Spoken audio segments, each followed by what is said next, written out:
இத்தனை ஒரு கலியுகத்தில் இத்தனை யுகங்கள் மாறியும் இத்தனை வருடங்கள் கழித்தும் இன்றைக்கும் அந்த மயான கோயிலில் இவ்வளோ ஒரு பேர் புகழ் இவ்வளோ ஒரு விஷயம் நடக்குது. எதனால் இவ்வளோ சக்தினா, நான் எப்போவுமே உங்ககிட்ட ஒரு விஷயம் சொல்லிக்கிறேன், நல்லா புரிஞ்சுக்குங்க.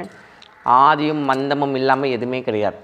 பிறப்புனா இறப்பு, பிறவைக்கு முன்னாடி ஜென்மம் இருந்திருக்கு, இறப்புக்கு பிறகும் ஜென்மம் இருக்குது.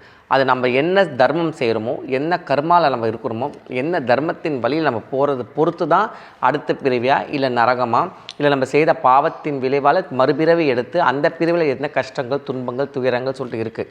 அப்போது இந்த மனித இருக்கிற பிறவிகளையே ரொம்ப உன்னதமான பிறவி மனித பிறவி தான்.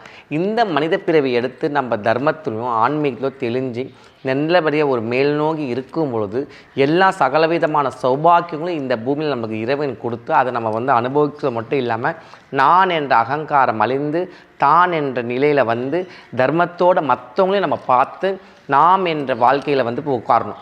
அதுதான் இந்த தர்மத்தின் வழி, இந்த தர்மத்தின் பாதை. அந்த தர்மத்தின் பாதையில் நிற்கிறது தான் அந்த பராசக்தி மகா காளி.